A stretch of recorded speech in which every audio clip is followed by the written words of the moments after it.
Je m'appelle Audriana Blake. J'ai 28 ans et je suis ingénieure en structure.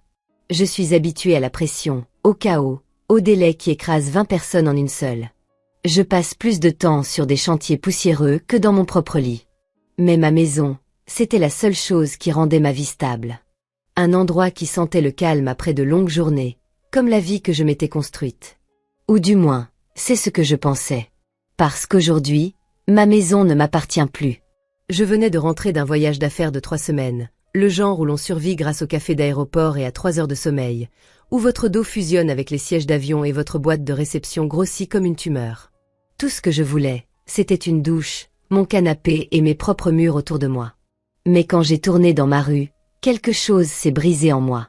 Un panneau vendu rouge clignotant était planté au centre de ma pelouse. Mes pneus ont crissé. Mon cœur s'est arrêté. Non, ça ne pouvait pas être vrai. Pas ma maison. Pas l'endroit où j'avais versé chaque chèque de paie pendant des années. Pas la seule chose dans ma vie qui était à moi. Je suis pratiquement tombée de la voiture, mon sac de travail toujours en bandoulière, et j'ai couru. Mon cerveau s'embrouillait, cherchant désespérément une explication qui n'existait pas. Puis j'ai entendu sa voix. Richard, mon beau-père. Il n'a pas sursauté. Il n'était pas confus. Il n'était même pas surpris que je sois rentrée plus tôt. Il faisait ses cartons. Emballait mes affaires dans des boîtes en carton comme si c'était un mardi ordinaire et non la démolition de ma vie. « Oh, salut, gamine », a-t-il dit sans même me regarder. « Tu es rentrée plus tôt que je ne le pensais. » Gamine. Il le disait toujours comme si j'étais une enfant lente qu'il tolérait à peine. Pas une femme adulte qui avait acheté cette maison avec son propre argent. Qu'est-ce qui se passe? Ma voix a claqué dans le couloir comme un fouet. Richard a scellé une boîte avec du ruban adhésif, le bruit tranchant l'air. « On l'a vendu », a-t-il dit en soupirant dramatiquement comme si c'était moi qui le dérangeais. Mon estomac s'est tordu. « On. Qu'est-ce que tu veux dire par on ?» Il m'a enfin regardé avec ce sourire condescendant qui a hanté la moitié de ma vie d'adulte. « Ta mère et moi. Évidemment, tu n'as pas besoin d'une grande maison comme celle-ci, Adriana. C'est ridicule pour quelqu'un de ton âge. Tu devrais louer un petit appartement, économiser de l'argent. Tu me remercieras plus tard. » Le remercier d'avoir vendu ma maison.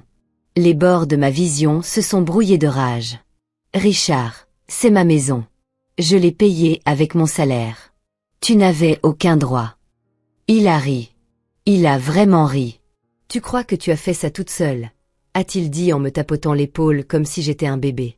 C'est tout l'argent de la famille. Des biens partagés. Tu ne possèdes rien vraiment. Les mots ont frappé plus fort qu'une gifle. Bien partagé. Argent de la famille. N'importe quoi pour diminuer ce que j'avais construit. Ce n'était même pas le mensonge lui-même qui me faisait trembler. C'était la façon dont il prenait plaisir à le dire. Mes mains se sont serrées en poing. Où est maman? Richard a haussé les épaules. Déjà en Italie. Elle avait besoin d'une pause. L'Italie. Donc ils ont vendu ma maison et se sont envolés pour l'Europe avec l'argent. Ma bouche s'est asséchée. Donc, tu as vendu ma maison, pris l'argent, et tu m'as laissé avec quoi? Rien. Oh, ne sois pas dramatique. Il m'a pincé la joue. Tu es jeune. Tu trouveras une solution. Il a fermé sa valise en cuir élégante et l'a jetée sur son épaule. J'aimerais rester discuter, mais j'ai un vol à prendre. Hôtel 5 étoiles, visite privée, la totale, première classe tout le long. Il est passé devant moi comme si j'étais de l'air. Je te rapporterai un joli souvenir, a-t-il ajouté en gloussant avant de disparaître par la porte d'entrée.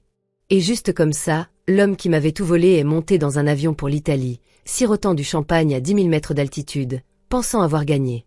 Mais la vérité était simple. Il ne comprenait même pas la guerre qu'il venait de déclencher. Je suis restée longtemps dans le vide de mon salon. Mes meubles avaient disparu. Mes murs étaient nus. Ma vie vidée.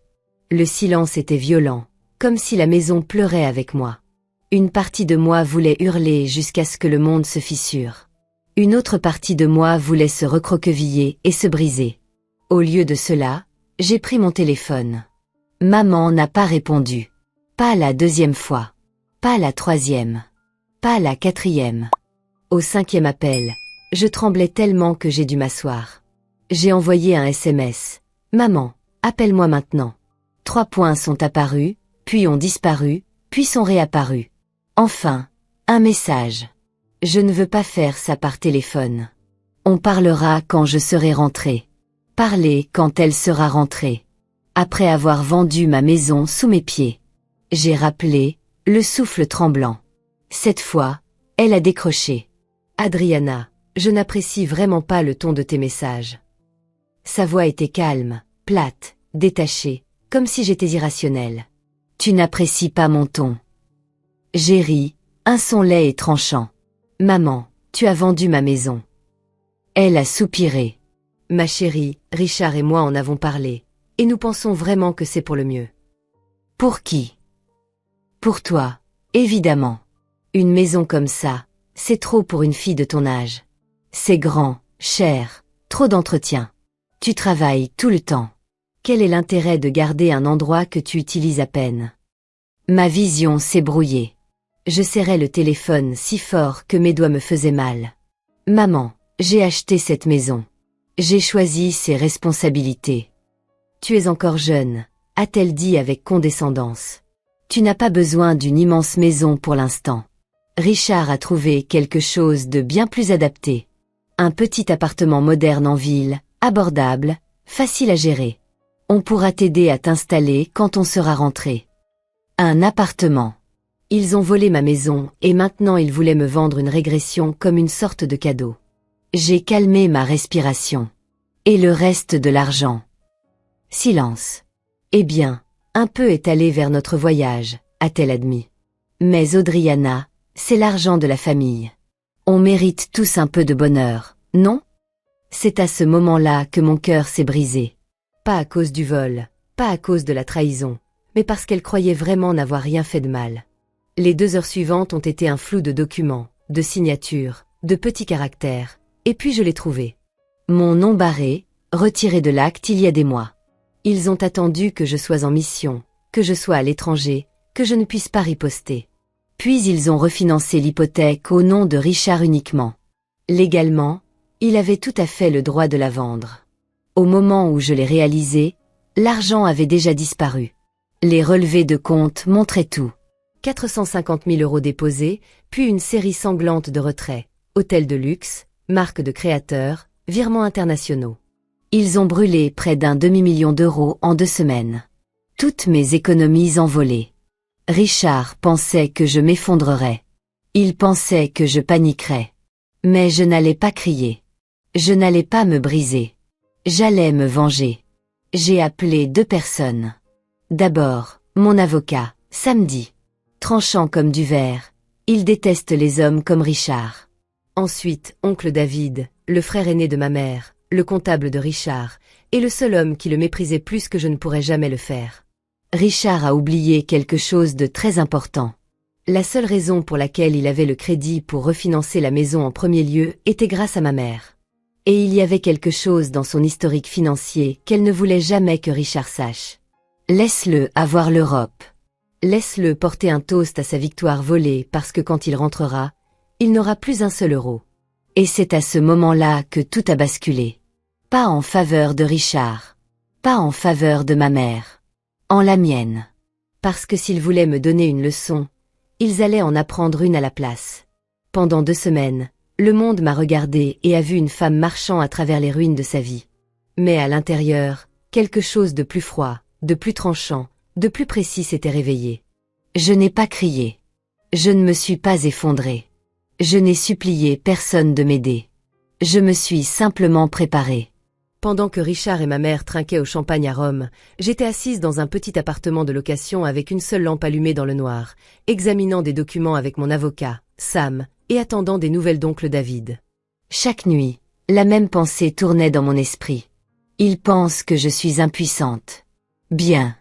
Laisse-le faire. Sam m'a appelé un jeudi matin.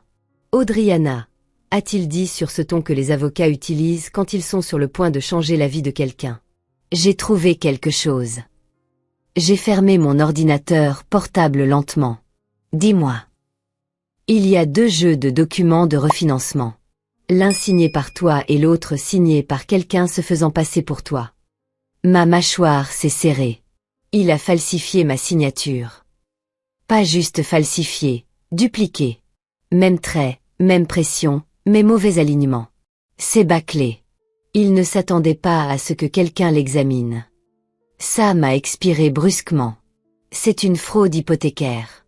Si on pousse ça, toute la vente devient illégale. Pour la première fois depuis des jours, un souffle a quitté mes poumons sans brûler. Il va payer pour ça, ai-je chuchoté. Tu peux parier qu'il le fera, a répondu Sam. Le deuxième appel est arrivé 2 jours plus tard. J'étais assise avec Liam dans un café quand mon téléphone a vibré. Liam essayait d'être solidaire, même si j'avais à peine de la place dans ma tête pour autre chose que des documents juridiques et la trahison. Il a pris ma main prudemment. Tu es ailleurs encore. Tu as dormi un peu? J'ai secoué la tête. Je vais bien. J'ai juste besoin d'eux. Puis mon téléphone a sonné. Oncle David. J'ai répondu immédiatement. Audriana, a-t-il dit, semblant presque jubilatoire. Ton beau-père est un idiot. Qu'est-ce qu'il a fait maintenant? Tout. Des papiers ont bruissé bruyamment. Il a des revenus non déclarés, du liquide sous la table, des transferts offshore, de fausses déductions. C'est un miracle qu'il n'ait pas été arrêté plus tôt. Mon pouce est accéléré. Est-ce suffisant pour le fisc? C'est suffisant pour la brigade financière si on le veut, a-t-il dit. La lettre de contrôle fiscal devrait arriver bientôt. J'ai fermé les yeux. Pendant un instant, le monde s'est stabilisé. Richard a volé ma maison, mais j'étais sur le point de prendre toute sa vie. Bien sûr, la vie n'avait pas fini de me tester. Cet après-midi-là, alors que je sortais du café pour prendre l'air, une voix familière a dérivé derrière moi. Tiens, j'ai entendu dire que quelqu'un a perdu sa maison. Je me suis figée. Vanessa, l'ex-petite amie de Liam, une femme qui vivait pour le drame comme si c'était de l'oxygène. Elle s'est avancée vers moi, les bras croisés, souriant comme si elle goûtait à la victoire. Les nouvelles vont vite, hein? A-t-elle taquiné. Ça doit être embarrassant. Une grande ingénieure chic, mais pas assez responsable pour garder une maison. Je n'ai pas mordu à l'hameçon. Vanessa, pas aujourd'hui, ai-je dit doucement. Elle s'est penchée. Tu sais, Liam disait toujours que tu étais trop fière pour ton propre bien. Je suppose qu'il avait raison. Derrière elle, Liam est apparu dans l'embrasure de la porte, furieux. Vanessa, arrête. Elle a haussé les épaules, me souriant toujours comme si elle s'attendait à me voir craquer. Mais je n'ai pas craqué. J'ai seulement dit, si tu penses que je m'effondre, tu ne me connais vraiment pas. Puis je suis partie parce qu'elle n'avait aucune importance. Un moustique bourdonnant autour d'un site de démolition. Ma vraie guerre était avec les gens qui portaient mon sang. Quand le jour du retour de Richard est enfin arrivé, le temps lui-même semblait électrique. Je me suis garée de l'autre côté de la rue de mon ancienne maison, ma maison volée, et j'ai attendu. Un taxi s'est arrêté. Richard est sorti portant des lunettes de soleil, une veste de créateur, traînant une valise qui coûtait probablement 1 mois de mon salaire. Il a tapé le code de la porte. Ça a bipé. Lumière rouge. Il a réessayé. Bip rouge encore. Bip rouge. Son sourire a tressailli. Il a frappé fort. Ma mère a ouvert la porte, pâle et frénétique. « Richard, qu'est-ce que tu as fait ?» a-t-elle sifflé. « Qu'est-ce que j'ai fait ?» Le code ne marche pas. Ses yeux étaient fous. Nos comptes sont gelés. Richard, tous. Il a cligné des yeux. Quoi? Et le fisc a laissé un avis. Quelque chose à propos d'un contrôle. Son téléphone a sonné. Il a répondu, est resté silencieux, puis est devenu gris. Le sol sous lui a visiblement bougé. J'ai regardé depuis ma voiture, sans expression. C'était la justice. Pas bruyante, pas dramatique. Froide, précise, inévitable. Il a titubé. C'est une erreur.